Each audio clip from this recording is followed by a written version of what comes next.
untuk sekelompok ahli fikih dari generasi tabi'in yang merupakan para tokoh utama fikih di kota Madinah yang adanya setelah hidup dari wafatnya para sahabat yang sezaman dengan Nabi Muhammad SAW.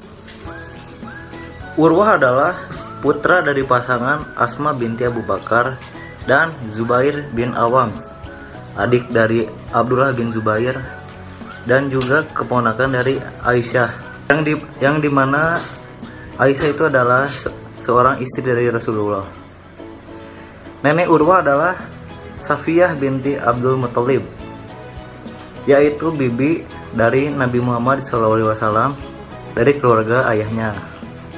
Urwah bin Zubair adalah periwayat atas sebagian besar hadis yang berasal dari Aisyah, selain dari para sahabat lainnya seperti Ali, Umar, Ibnu Abbas, dan Abu Ayyub al-Ansari.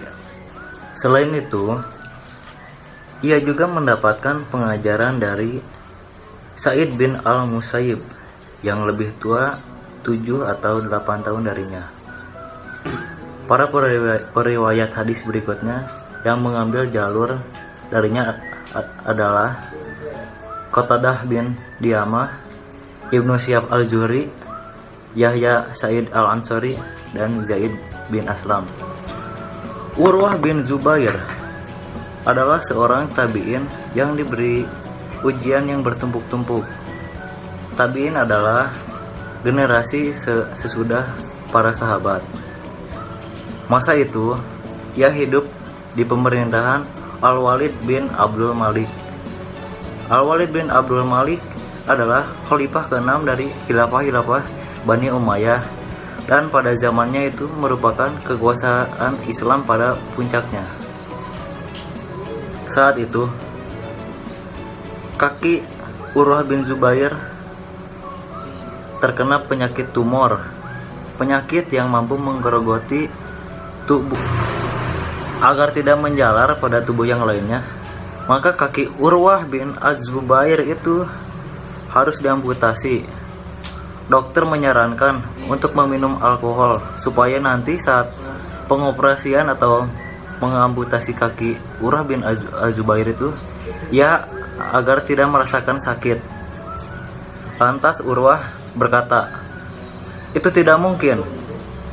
Aku tidak akan menggunakan sesuatu yang haram terhadap kesembuhan yang aku harapkan." Sang dokter pun berkata, "Kalau begitu, aku akan membius Anda."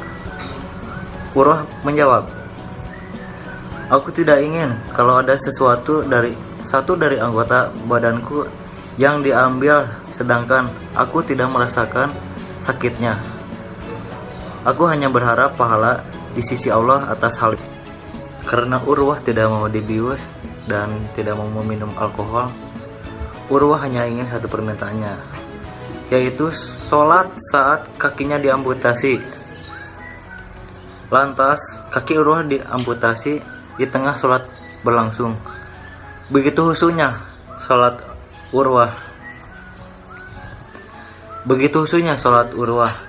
Sampai-sampai ia tidak merasakan apa-apa saat kakinya dioperasi atau diamputasi. Subhanallah.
Bahwa dahulu ia tidak buta dan memiliki banyak harta serta keluarga.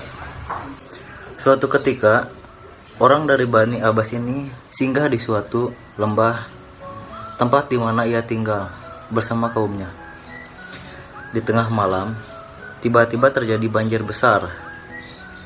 Datangnya banjir itu menghanyutkan apa yang dia punya, dari keluarga, harta, dan tempat tinggalnya pun ikut hilang terbawa banjir.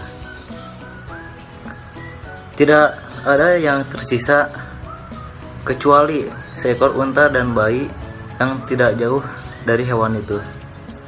Saat ia hendak mendekati unta itu, ternyata ia takut dan menjauhi laki-laki tersebut, sehingga ia mengejar hewan itu hingga meninggalkan bayi yang ada di dekatnya. Namun, terdengar teriakan dari sang bayi. Saat dilihat, ternyata kepala sang bayi sudah berada di mulut seekor serigala. Hatinya pun begitu teriris melihat pemandangan itu. Ia sudah tidak bisa menolong bayi itu. Lantas ia mendekati unta yang tadi dikejarnya. Jarak dirinya dengan seekor unta tersebut sudah dekat. Tapi anehnya, hewan tersebut tiba-tiba memberontak, lantas menendang kepala orang itu hingga buta dan pelipisnya robek. Akhirnya, orang itu sudah lengkap kehilangan. Ia kehilangan keluarga, kehilangan harta, dan matanya hanya satu malam saja. Demikian kisah dari Urwah bin Zubair. Apa hikmah yang dapat kita petik dari cerita tersebut?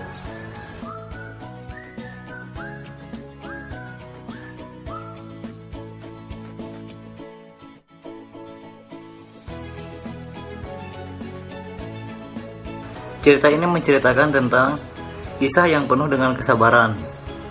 Luasnya sabar menunjukkan besarnya iman.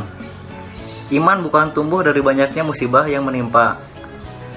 Musibah hanya sebagai penguat mental dan membentuk baja reaktif dalam hati kita. Tetapi iman tumbuh dari seberapa taat dan patuh dalam menunaikan perintah Allah dan Nabi-Nya. Kemudian yakin dengan hakul yakin atau yakin dengan si yakin-yakinnya terhadap perkara keimanan, tanpa sedikit pun bercampur dengan keraguan. Di saat ujian datang bagi seorang beriman, ujian merupakan bentuk lain kasih sayang dari Allah. Lalu, sampai kapan kita harus bersabar? Sampai Allah bilang, tugasmu dunia sudah selesai, maka pulanglah. Mungkin cukup sekian yang bisa dapat saya sampaikan. Kurang lebihnya mohon maaf. Billahi fisabilillah. Wassalamualaikum warahmatullahi wabarakatuh. Semoga bermanfaat.